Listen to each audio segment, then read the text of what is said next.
In this Planet Zoo video, we're going to be creating a beautiful habitat in the grasslands of Asia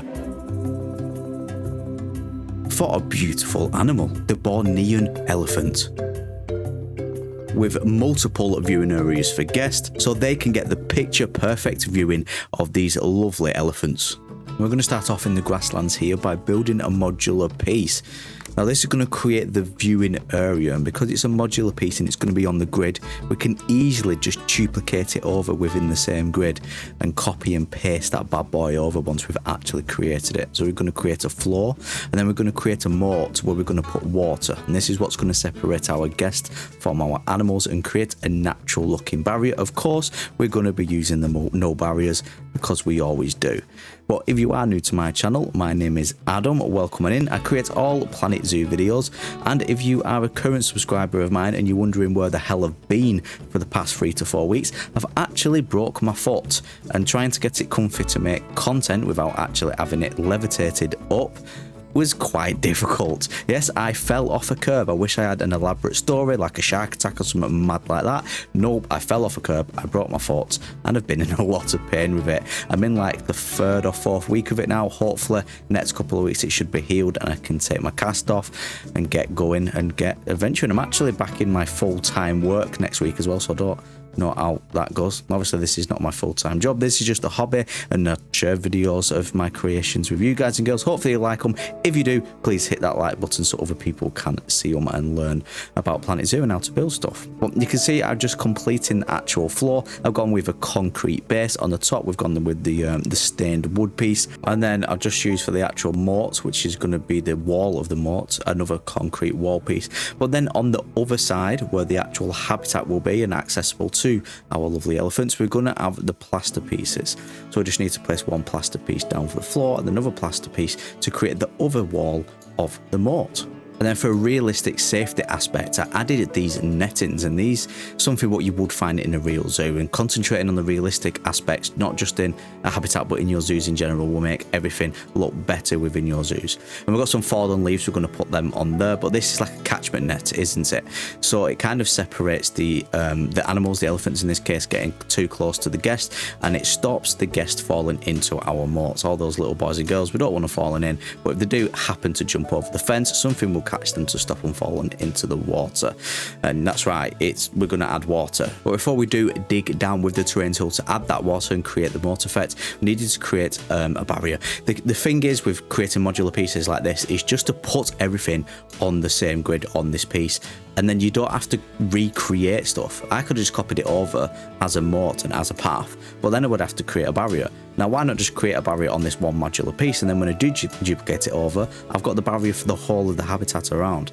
And I did that with the Indonesian stained wood piece, kind of recolored them to make them look a bit like metal. Added this lovely beam on the top to give it like a little handle for our guest to hold on to, and then we added some of the mesh fencing in the middle of it as well. And now I can lower it down and start creating around it and create that moat effect, can't I? Now you see, when I do duplicate it over like that, it's very easy for everything to just line up because it's on that one modular piece, and we can easily add our paths to the same group as well, so everything just lines up perfect. So let's dig down with the terrain tool now like this. You can see I did play about with it and just had to play about with it a little bit just to get it right, to make sure our walls of our moat are showing and stuff like that.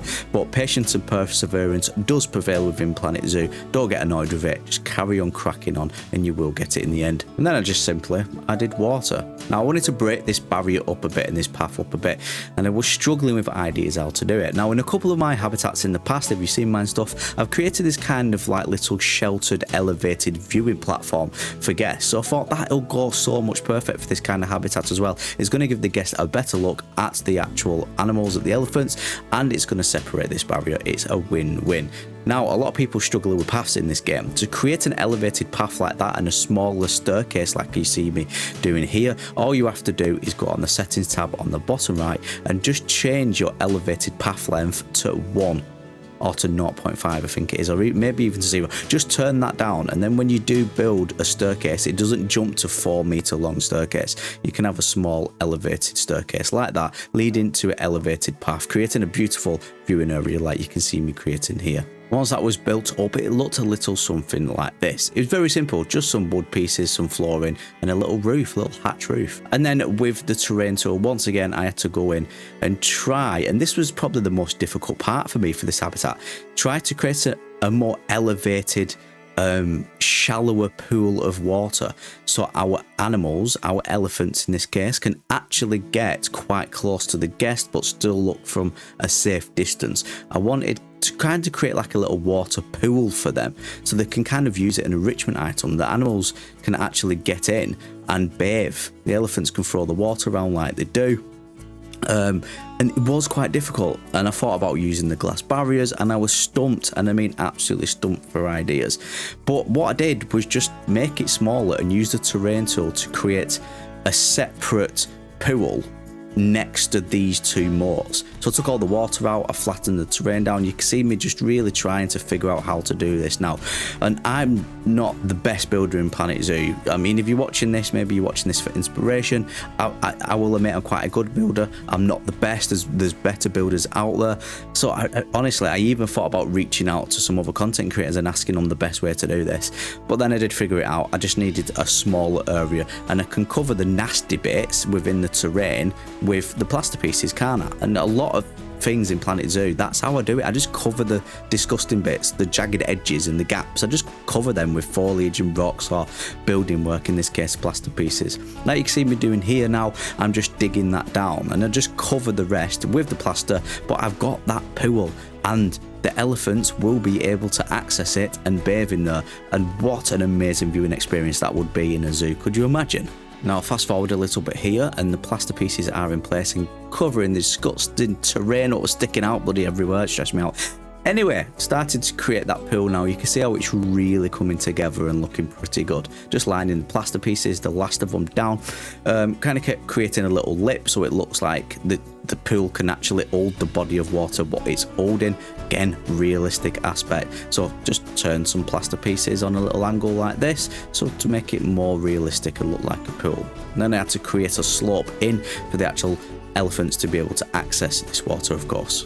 Now I thought about leaving it all open and flat, but then I thought no, it don't look good, so let's add some planters and some foliage in there and spruce the viewing area, the main viewing area anyway, up a little bit even more. So that's what I did, using the plaster pieces once again. So let me bring you back and show you how it looks when the mulch and the foliage are in. And you can really see how better it looks with the planters in and those foliage. Some fallen leaves in the pool as well to add to even more realism. We need to create a barrier in this part, don't we? We need to think about safety as well. So let's create a glass barrier with these metal pieces and these couple of signs as well. And a little education board in there. Zoom out a little bit and you can see how it's really forming now. We've got the main viewing area and then the elevated viewing area. Main building time, hard shelter and backstage area. We're going to start with this plaster piece here, and then we're just going to spruce this up and create a custom wall. We're going to use the conservation wood piece around the edges like so, add some metal in there, kind of like looks like a little track, doesn't it, for doors. And then at the bottom we're going to make sure our animals can't scuff the plaster and add a little protection, a little wooden protection in the metal bars once again at the bottom. And then I'm going to create a smaller wall, custom wall once again, using these wood pieces. These are the Indonesian stained wood piece. It gives a lovely effect, like the sun's kind of waded away the paint and it's a little bit worse for wear. Again, realistic aspect, I always like concentrating on them.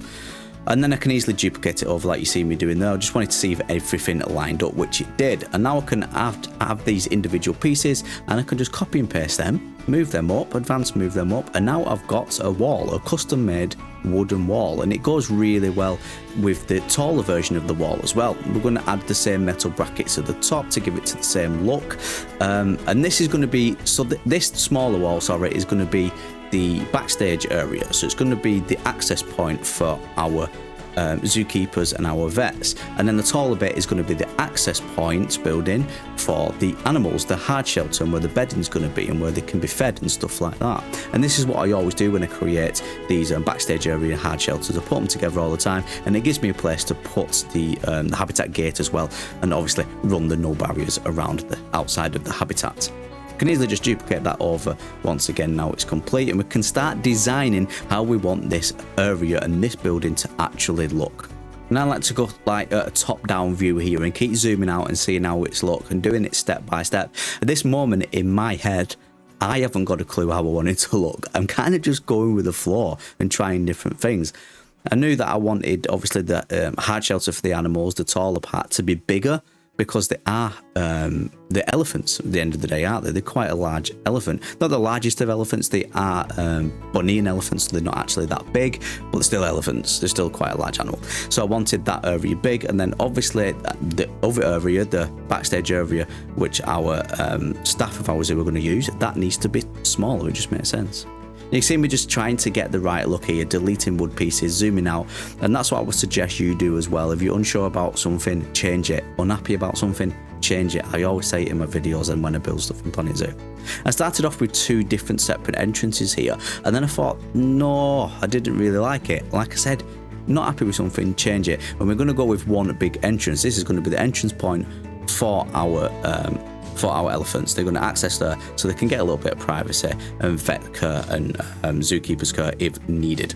And in that gap, I just created this door with a hell of a lot of the same wood pieces I used for the smaller building, and then Indonesian wood pieces around the edge. Used a little like custom made handle there and a door, what I actually have on my Steam Workshop page. Most of the stuff you see me build actually and create is on my Steam Workshop page, by the way. So if you want them and you're on zoos, link is in the description down below. And I want a little bit of feedback from you guys in the comment section right now. If you want me to show everything step by step and not jump like I've just done then. I've not shown you how I built this door, but if you want me to show it step by step everything, let me know in the comment section below. I'm not too sure what people want. Do they want me to skip past things what they already know how to build, or they've seen me build before, or in every single video do you want literally a step-by-step like kind of like tutorial, or at least slowed down speed build of me building it? But yeah, there is the door it's in. I'm actually really happy. Gives the impression that it slides open and shut electronically, obviously, because it's quite a large door, but manually if needed. And that's the look I wanted to go for. And then we can just go ahead and add the flooring. Now, adding the flooring is the easiest part of a building, really. You just basically put your paths in what you want first, which you can see I've done on my left. Obviously, I don't need paths in the hard shelter for the animals, do I? Because there's no one walking there, just the animals. So we're just layering the plaster pieces down here. On the same grid, but we're going to separate all of them from that grid so we can easily move it down to ground level. And then on the other side we can keep it on the same grid as well, because we need to move the inside of the backstage area down to ground level. We're going to use wood for this. Surprise, surprise, I'm going to be using the stained wood pieces. We'll recolor them and get them a nice color brown, what we've been using throughout the habitat. And we just place them down really, and once everything's placed down, we just move the whole floor and move it down to ground level. Our staff can still walk on these pieces, and it gives a nice flooring element for our animals to walk on the hard shelter of the habitat. Oh, by the way, I added 2 facilities in there as well. Always do that. Well, I tend to always add the zookeeper's hut at least. Maybe not always the trade centre, but definitely a zookeeper's hut in pretty much every animal. Every habitat. I'm losing my mind. Every habitat, especially if it's a larger habitat like this. Now onto the roof, and I was a bit pissed off, I'm not going to lie to you, because I couldn't just add that on the grid roof like I normally do. I wanted it to be on a slant this part, because the other roof's going to be flat. I wanted a little bit of difference in roofs. I didn't want it all flat and boring, so we're going to do an angled roof here now, and we're going to have to create a custom roof because of just how it is. But once I do build it, I actually really like it, and I love this colour as well, this darker brown colour for it. And yeah, just playing with some ideas here. I toyed around with loads of different roofs ideas, but this slanted roof is what I definitely went with in the end, and I'm happy with it, even though it was very time consuming and I had to manually do everything and custom make it. I was happy with it, and that is the main thing for me. You can see it really forming here and becoming complete. I normally use my roofs last. I put my roofs on last, but you can actually put it on first and just separate them from the actual building and raise them high up in the sky, and then you can still see inside to be able to build and get enough space with your camera without clipping into the roof, and then just lower them down once you built everything inside. I just wanted to see how a flat roof would look, and I was quite happy with the colours, and so yeah, you can see me raising them up.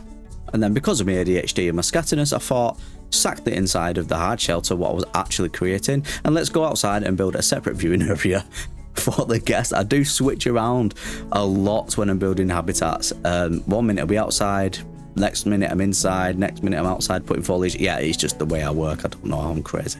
But I wanted to create this separate viewing area, and because it's an elephant, I needed to create quite a thick wall and separate the guest from the elephants a little bit more than normally would with like smaller ticket animals. So that's what I did. So I created actually 2 separate glass panels here, which is going to mount up to the viewing area itself. You can see I've just put some glass panels in, and then I'm going to put some metal pieces on the top and at the bottom.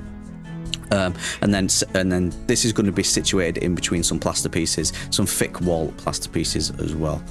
And then I went with this piece, and I tend to do this a lot when I'm creating stuff out of glass. I actually don't know the name of the piece, some kind of hinge or something. I don't know, you'll have to find it. But yeah, it's brilliant. You just put these on the lining, the outside and around the edges of your glass panels, and it makes the glass panels look so much better, so much realistic, and really stand out as a viewing area. And when you put the other panel in, you can really see how good it looks with those pieces in between the actual glass panels. We're going to add some leaf litter like it's fallen in there. Remember, it's always the little bits of details what count in this game. Now back focusing on the actual building, what we was focusing on, and you see I've added some doors, some windows, and we're going to add some gutters again for realism, and add some planters outside. And then for this roof, now I added like this little trim. This was like a new idea for me. I've not done something like this before. So I added like this little trim, and then what I'm going to do is I'm going to have like 2 different separate levels to this roof. Sometimes when do I explain stuff well when I'm building? Because sometimes I explain stuff and then I think people are not going to have a clue what I'm going on about. But yeah, I try to explain stuff well. You can see I've created like a little lip, like a little ledge, so it kind of like goes down. And then we're going to put some leaf litters and stuff like that. But just getting one modular piece, just like we did with the viewing area, is all we need. And then we can easily just duplicate that over and create the roof. But yeah, I wanted like a little ledge around the outside, and you can see I've got like little metal pieces on the outside as well, and I've already put the support beams in as well. I just used the gutter piece, recolored it to grey to make it look like metal, and this is what is acting as the beam, the support beam, which is going to go up and support the roof in place as well. And you can see as I go around, all I have to do is then delete the on the grid pieces, and I've got the roof that I desire. I really like that little metal trim I put around the outside of the roof as well, and with the support beams. Then we can just once again just place them in place with the on the grid pieces. Modular pieces are the way forward in Planet Zoo, they really are. Delete all them. We've got a nice lip around the outside of the roof, and then it lowers down into a lower, thinner part of the roof. Then of course we needed to then spruce the roofs up. Never forget about your roofs. Show them a bit of attention. Let's add some guttering, let's add some wiring, some solar panels on the other roof, and then add some glass panels as skylights as well. And obviously we're adding leaf litter in there once again. Now moving into putting all the props in, you can see our habitat gate is in there in between the glass panels, and then just add all the bits and bobs, brushes, seats, hose pipes, all the stuff you would find normally. Now you might have noticed we've got a bit of a gap on the right side of the habitat what needs closing up. Now at the front we've got the viewing area, on the right hand side we've got an elevated viewing area, on the left we've got another viewing area but with a lot like a thick wall. At the back we've obviously got the building, so there was only one idea I had in mind, and that was to cover this gap and close this habitat off with foliage and rock work. And that's what I do a lot. If I'm not using a backdrop, I'll use just bunches of foliage and rocks to close off and create that natural looking barrier around the outside of the habitat. So that's what we're going to do on the right hand side. But you can see currently I'm creating a little stream in the middle as well. I wanted a little bit of water. Elephants love water. I know I've got that little water pool at the front of the main viewing area, but I wanted something looking a little bit more natural and a little bit like this habitat has been built around it rather than it be put in the habitat, if that makes much sense. We're using the 4 rocks. I love these rocks. I mention them so much in my videos, especially the little pebble types like this. You can see we're just placing on the bed of the actual stream here, a river stream, whatever you would call it. That's going to give the impression that it has a rocky bottom as well. Again, all a little bit of details. I like to mix different coloured foliage. but the beech bush and the beech sapling tree, I think it's called, if you can hide the actual branches and hide the bark of the tree, the base of the tree, like you can see me doing here, and make it look like a bush in between your 4 rocks. Really good tip for you. It just looks amazing to me, and that's why I do it a lot in my videos, and it looks really well in this habitat itself. And now all I had to do was get to those same rocks and those same foliage type and just layer them around the outside of the jagged edges of this stream to hide them and to make it look better. Until it looked like this. This is it complete. I shortened it a little bit as well. I did a lot of reeds and some underwater plants. I did a little bridge as well. Just, can the animals access it? No, they can't. Does it look good? Yes, it bloody does. So that's why it's in there. Couldn't give a shit about it. No, I'm joking. No, they can't access it, but it looks good. I'm really happy with it. And when I zoom out, you can really see how everything is coming together. It's starting to look really good, isn't it? Especially with this new stream in the middle now. But it's time for foliage and rockwork. And we're going to add a lot, so a bit of a warning. Not too much, where there's going to be some empty open spaces. And I'm going to answer a question that I get a lot on my videos. And that is, what do you do about animal plant need? When animals complain that, you know, you don't have the right foliage or there's too much foliage. Do you want my honest answer? I don't give a shit. I don't play in franchise mode anymore. I play in sandbox mode. You can actually turn animal plant need off in sandbox mode and it won't pop up. The animals will be happy. It'll all be okay. It's just a bit of plants. And I like my habitats to look good. And when I'm playing in sandbox mode, that's my main objective. I want to create stuff I want to create without limitations of the game. If I was playing in franchise mode or career mode, it'd be different. But I'm not. I'm playing in sandbox mode. So that is my honest answer. Couldn't give two shits. So it's time to absolutely layer this habitat full of foliage. And I like to use different colours. I love buffalo grass. Honestly, if you're unsure how to lay foliage and rockwork down in Planet Zoo habitats or around your zoos in general, just use a little load of buffalo grass like you can see me doing here. The different types of buffalo grass to get those colours in as well.